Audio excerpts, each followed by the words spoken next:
بسم اللہ الرحمن الرحیم، السلام علیکم۔ کہرا کی عدالت میں آج ہجوم کچھ زیادہ ہی تھا۔ لوگ حیرانی سے دیکھ رہے تھے۔ ایک معمولی لباس میں ملبوس پریشان حال لڑکی، جس کی نظریں جھکی ہوئی تھیں لیکن لہجہ مضبوط تھا، قاضی کے سامنے کھڑے ہو کر وہ بولی، میرا نام زہرا ہے اور یہ تاجر یوسف بن نعمان میرا شوہر ہے۔ ہمارا نکاح ہوا تھا مگر اب یہ مجھے پہچاننے سے انکار کر رہا ہے۔ ہجوم میں سرگوشیاں ہونے لگیں۔ سب نظریں یوسف پر گئیں جو قیمتی لباس، خوشبو اور تکبر کے ساتھ کھڑا تھا۔ اس نے ایک نظر زہرا کو دیکھا، پھر قاضی سے بولا، یہ عورت جھوٹ بول رہی ہے، میں نے اسے کبھی نہیں دیکھا۔ قاضی حیران ہوا، مگر قانون گواہی مانگتا ہے۔ زہرا کے پاس نہ نکاح نامہ تھا، نہ گواہ، نہ قاضی جو نکاح پڑھا۔ وہ سب یا تو فوت ہو چکے تھے یا غائب۔ قاضی نے رسمی انداز میں مقدمہ درج کر لیا، مگر زہرا کی آنکھوں سے صاف تھا کہ سچ شاید الفاظ میں نہیں، آنکھوں کی نمی میں چھپا ہے، اور وہ سچ ابھی بہت دور تھا۔ کہرا کی پہلی عدالت سے مایوس ہو کر زہرا نے ہار نہیں مانی۔ اس کی امید ابھی زندہ تھی۔ وہ سیدھی گئی قاضی نعمان کی عدالت، جو اپنے عدل اور نرم دلی کے لیے مشہور تھا۔ عدالت میں خاموشی چھا گئی جب زہرا نے وہی دعویٰ دہرایا، یوسف بن نعمان میرا شوہر ہے، نکاح ہوا تھا، اب یہ مجھے جھٹلا رہا ہے۔ قاضی نعمان نے تحمل سے سنا، پھر یوسف کی طرف دیکھا، وہی تکبر، وہی خود اعتمادی۔ یوسف نے کہا، حضور، میں قسم کھاتا ہوں یہ عورت میرے لیے اجنبی ہے۔ قاضی نے نرمی سے زہرا سے پوچھا، بیٹی نکاح کا کوئی ثبوت، گواہ، تحریر؟ زہرا کی پلکیں بھیگ گئیں۔ نہیں قاضی صاحب فوت ہو چکے ہیں، گواہ کہاں ہیں معلوم نہیں، صرف دل کا یقین ہے۔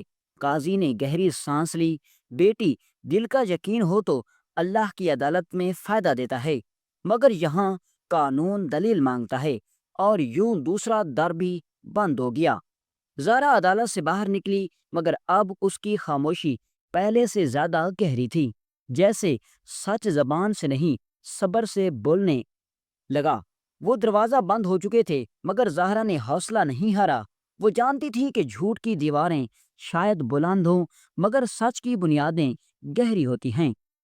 اس بار اس نے رخ کیا قاضی زکریا کی عدالت کا، جو عقل اور فہم کے لیے مشہور تھا۔ قاضی نے دونوں فریقین کو سننے کے بعد عام سوالات کی بجائے چالاک انداز اپنایا۔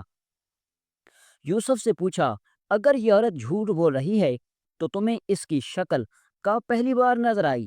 یوسف بولا، عدالت ہی میں پہلی بار دیکھا۔ قاضی نے مسکرا کر زہرا سے پوچھا، اور تم کب سے اس کے ساتھ رہیں؟ زہرا بولی، 2 برس، جب تک میرے سسر نے وفات نہیں پائی۔ پھر یوسف بدل گیا۔ قاضی زکریا نے چند مزید سوالات میں گہرائی پیدا کی۔ وہ گھر کی چیزیں، خادموں کے نام، محلے کی تفصیل، دن، وقت، واقعات، اور زہرا ہر بار ٹھیک نکلی، لیکن ثبوت پھر بھی کوئی نہ تھا۔ قاضی زکریا گہری سوچ میں پڑ گیا، پھر بولا، میرا دل تمہاری بات مانتا ہے بیٹی، مگر قانون کی آنکھیں صرف تحریر دیکھتی ہیں، میں مجبور ہوں۔ زہرا عدالت سے باہر نکلی، مگر اب اس کی چپ میں ماتم نہیں تھا، آگ تھی، جیسے سچ بولنے والا آخر کار خود عدالت سے بننے والا ہو۔ کہرا کی گلیوں میں اب زہرا کی داستان ایک افسانے جیسی بن چکی تھی۔ کوئی اس پر رحم کرتا، کوئی طنز، اور کچھ صرف تماشا دیکھتے، مگر وہ جیسے 3 قاضیوں نے لفظوں کی عدالت سے نکال دیا تھا، اب بھی امید کا دامن نہیں چھوڑ رہی تھی۔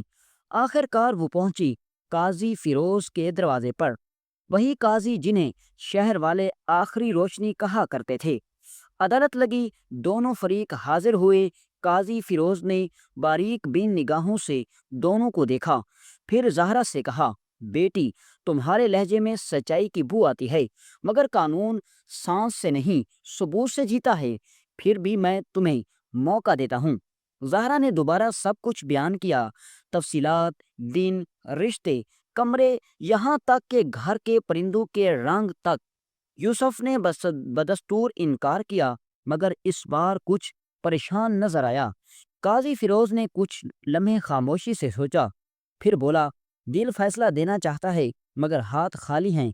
عدالت پھر بند ہو گئی اور زہرا اس بار باہر آئی تو شہر خاموش ہو گیا۔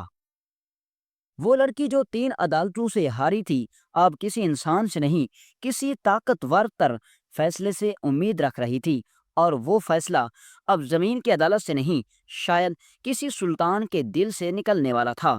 قہرہ کا دن ڈھل رہا تھا، بازار کی چہل پہل مان پڑ رہی تھی، مگر ایک بستی کے کنارے ایک خاموش درخت کے نیچے زہرا زمین پر بیٹھی تھی، گرد آلود کپڑے، تھکے ہوئے ہاتھ اور آنکھوں میں وہ خالی پن، جیسے اندر کا سورج ڈوب چکا ہو۔ اس کے قریب سے لوگ گزرے، کچھ نے ایک نظر ڈالی، کچھ نے آنکھیں چرا لی، اور کچھ بچوں نے قریب آ کر کہا، یہ وہی عورت ہے جو 3 قاضیوں سے ہار گئی ہے۔ زہرا نے سنا مگر پلک نہ جھپکی۔ وہ فیصلہ سننے کی نہیں، تقدیر بدلنے کی منتظر تھی۔ 3 عدالتیں، 3 انکار، لیکن دل کہتا تھا کہ اللہ کی زمین پر عدل ضرور کہیں زندہ ہے۔ اس کے ہاتھ بے جان ہو چکے تھے، مگر زبان خاموشی سے دعا مانگ رہی تھی۔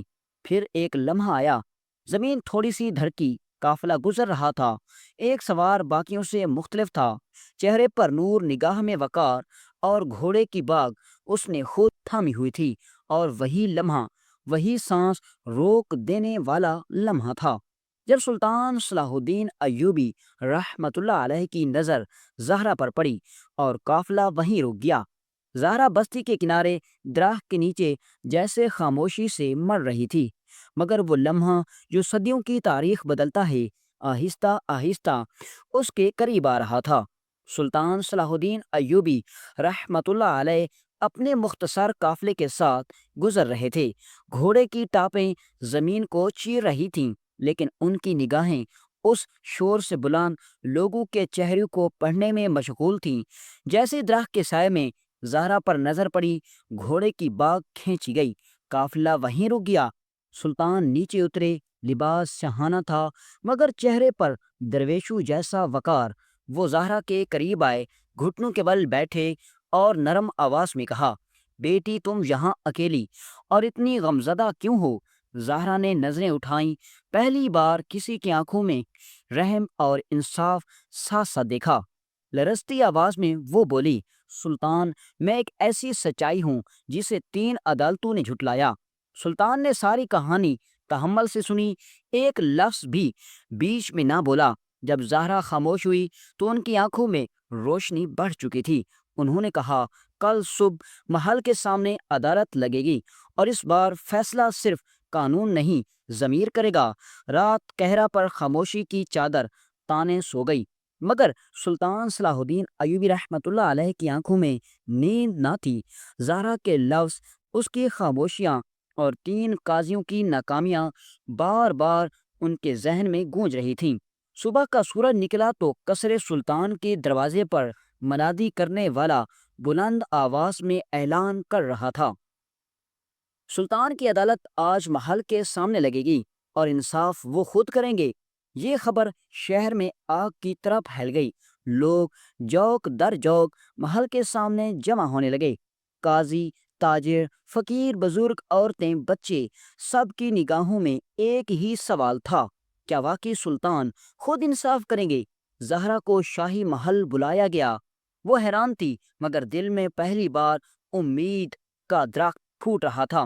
یوسف کو بھی طلب کیا گیا، وہ بظاہر مطمئن تھا، جیسے یہ سب بھی جیت جائے گا۔ سلطان تخت پر بیٹھے، نگاہ میں وقار، چہرے پر سکون، مگر زبان پر صرف ایک جملہ، آج انصاف صرف لفظوں سے نہیں، سمجھ سے ہوگا۔ جو سچ بولے گا وہ بچ جائے گا، جو چھپائے گا بے نقاب ہوگا۔ عدالت کا آغاز ہو چکا تھا، اور تاریخ اپنا رخ موڑنے ہی والی تھی۔ محل کے سامنے عدالت لگ چکی تھی۔ سلطان صلاح الدین ایوبی رحمۃ اللہ علیہ نے نگاہ اٹھائی، زہرا کے چہرے پر حوصلہ دیکھا، اور یوسف کے چہرے پر بے نیازی۔ سلطان نے عدالتوں کو خاموش ہونے کا اشارہ کیا، پھر نرمی سے بولے، یوسف، کیا تم اس عورت کو جانتے ہو؟ یوسف بولا، نہیں حضور، یہ اجنبی ہے، میرے ساتھ کبھی تعلق نہیں رہا۔ سلطان نے پلکیں جھپکائے بغیر دوسرا سوال داغا، کیا تم نے کبھی نکاح کیا؟ یوسف نے گہرا سانس لیا، پھر بولا، جی ہاں، مگر کسی اور سے، نہ یہ نہ اس جیسی۔ ہجوم میں سرگوشیاں ہونے لگیں، مگر سلطان نے ہاتھ کے اشارے سے خاموش کرا دیا۔ پھر انہوں نے سوال بدلا، تمہارے گھر میں کون کون ہے؟ کیا نوکر، خادمہ، حیوانات؟ یوسف ہر سوال کا جواب دیتا، صاف ترتیب سے، جیسے پہلے سے تیار ہو۔ سلطان نے ایک لمحے کو اسے بغور دیکھا، جیسے دل میں کچھ گنتی ہو رہی ہو۔ زیادہ زہرا خاموش تھی، مگر آنکھیں مسلسل سلطان کو دیکھ رہی تھیں، جیسے کہہ رہی ہو، یہ آخری موقع ہے، یا تو انصاف ملے گا یا میں ہمیشہ کے لیے بے نام ہو جاؤں گی۔ سلطان نے دل میں فیصلہ کیا، سچ زبان سے نہیں نکلے گا، مگر وہ کہیں نہ کہیں بے قابو ضرور ہوگا، بس طریقہ بدلنا ہوگا۔ عدالت میں خاموشی چھا گئی۔ سلطان صلاح الدین ایوبی رحمۃ اللہ علیہ نے تاجر یوسف کی ہر بات بغور سنی، ہر جواب کا تجزیہ کیا۔ لمحہ بھر کے توقف کے بعد سلطان نے کرسی سے اٹھتے ہوئے کہا، یوسف، اگر تم سچ کہہ رہے ہو تو میرے ساتھ چلو، مجھے تمہارا گھر دیکھنا ہے۔ یہ جملہ سنتے ہی یوسف کے چہرے کا رنگ سر پڑ گیا، ایک لمحے کو اس کی زبان بند ہو گئی، پھر بمشکل بولا، حضور آپ میرے مہمان، لیکن میرے گھر میں کوئی خاص بات نہیں۔ سلطان مسکرائے، تمہارا گھر ہی تو سچ بولے گا، یوسف چلیں۔ یوسف کو اب معلوم ہو چکا تھا کہ سلطان کا انداز وہ نہیں جو عام قاضیوں کا تھا۔ قافلہ روانہ ہوا، محل سے بازار، بازار سے گلی، اور گلی سے اس دروازے تک جس پر زہرا نے 2 سال گزارے تھے۔ دروازہ کھلا، اندر کچا صحن اور ایک اونٹنی بندھی ہوئی تھی، ایک پرندوں کا پنجرا اور کچھ پرانی چیزیں۔ سلطان نے یوسف سے کہا، بتاؤ تمہارے گھر میں کیا کیا ہے؟ یوسف تفصیل سے سب کچھ بتایا، مگر اس کی پیشانی پر پسینہ صاف دکھائی دینے لگا تھا۔ سلطان کے چہرے پر سکون تھا، جیسے اصل عدالت تو اب لگنے والی تھی۔ سلطان صلاح الدین ایوبی رحمۃ اللہ علیہ گھر کے آنگن میں کھڑے تھے، سورج کی دھوپ زمین پر پگھلتی جا رہی تھی، اور خاموشی تاجر یوسف کے چہرے پر پسینے کی صورت میں ٹپک رہی تھی۔ سلطان نے نرمی سے پوچھا، یہ اونٹنی تمہاری ہے؟ یوسف تم فوراً، جی ہاں حضور، برسوں سے ہمارے ساتھ ہے، بڑی غصیلی ہے، کسی کے قابو میں نہیں آتی، نوکروں کو بھی کاٹ کھاتی ہے۔ سلطان نے لمحے بھر سوچا، پھر حکم دیا، اسے کھول دو۔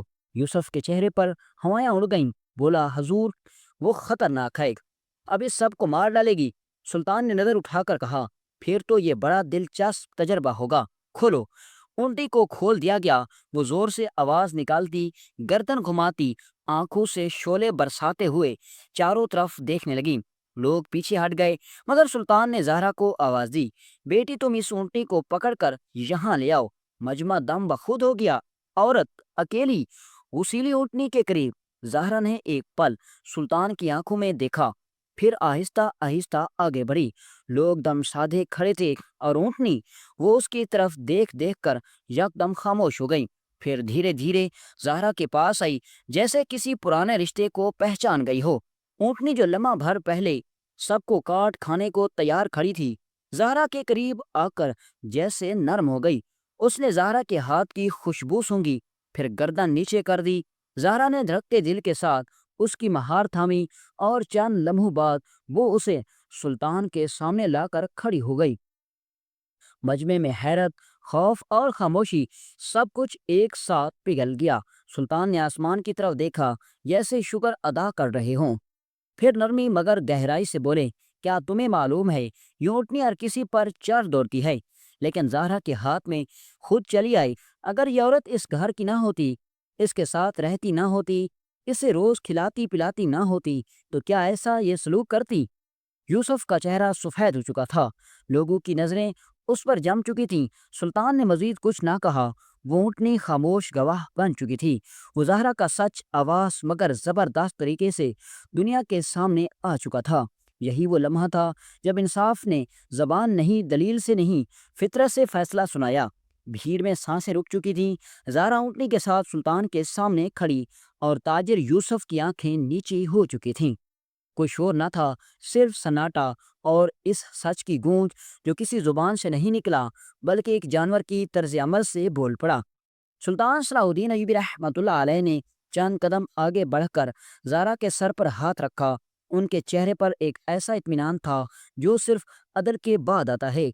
پھر انہوں نے لوگوں کی طرف دیکھا اور کہا، کبھی کبھی انسان جھوٹ بول سکتا ہے مگر قدرت نہیں۔ سچ کو نہ الفاظ کی حاجت ہوتی ہے نہ گواہی کی، سچ اپنا راستہ خود بنا لیتا ہے، جیسے آج بنایا۔ پھر وہ یوسف کی طرح مڑے مگر ان کے لہجے میں غصہ نہیں تھا، ایک گہرا درد تھا۔ تم نے نکاح کا انکار کیا، عدالتوں کو گمراہ کیا اور ایک بے گناہ عورت کو تنہا کر دیا، لیکن آج تمہاری ہر دلیل اس اونٹنی کے قدموں تلے رون دی گئی۔ زہرا کی آنکھیں بھیگ چکی تھیں مگر اب ان میں شکست نہیں، سکون تھا۔ سلطان کی عدالت میں صرف قانون نہیں، فطرت نے بھی فیصلہ سنا دیا تھا، اور کہرا کی فضاؤں میں پہلی بار سچ کی خاموشی گونجی تھی جو الفاظ سے زیادہ بلند تھی۔ سلطان صلاح الدین ایوبی رحمۃ اللہ علیہ کی خاموشی کے بعد فضا میں جیسے کوئی بوجھ ٹوٹ کر گرا ہو۔ یوسف کے گھٹنے کانپنے لگے۔ اس نے ایک نظر زہرا کی طرف دیکھا جو اب فاتح کی طرح نہیں، معاف کرنے والی کی طرح کھڑی تھی۔ یوسف سلطان کے قدموں میں جھک گیا اور روتے ہوئے بولا، حضور میں جھوٹا ہوں، میرا نکاح زہرا سے ہوا تھا، میں نے صرف اس لیے انکار کیا کہ دوسری شادی کا ارادہ رکھتا تھا اور یہ میرا راستہ روک رہی تھی۔ میں نے گواہ غائب کروائے اور قاضی کی موت کے بعد سے اکیلا کر دیا۔ سلطان نے گہری سانس لی، پھر فرمایا، جو ظلم کا اعتراف کرے اور دل سے توبہ کرے وہ مایوس نہ ہو۔ پھر انہوں نے شاہی حکیم کو حکم دیا کہ یوسف اور زہرا کا مکمل علاج کیا جائے۔ اولاد کی امید خدا سے ہے مگر توبہ، نیت اور سچائی اس کا دروازہ کھولتی۔ یوسف نے زہرا سے معافی مانگی اور زہرا نے آنسو کے ساتھ سر ہلا دیا۔ چند مہینوں بعد کہرا کی گلیوں میں ایک بچے کی پیدائش کا اعلان ہوا، یوسف کا بیٹا، اور وہ کہتا تھا، میرا بیٹا بڑا ہو کر سلطان کا سپاہی بنے گا۔ اسی طرح ایک جھوٹ ایک سچ کے سامنے جھک گیا اور ایک عورت جو بستی کے کنارے رو رہی تھی شاہی عدل کے دربار سے نئی زندگی لے کر نکلی تھی۔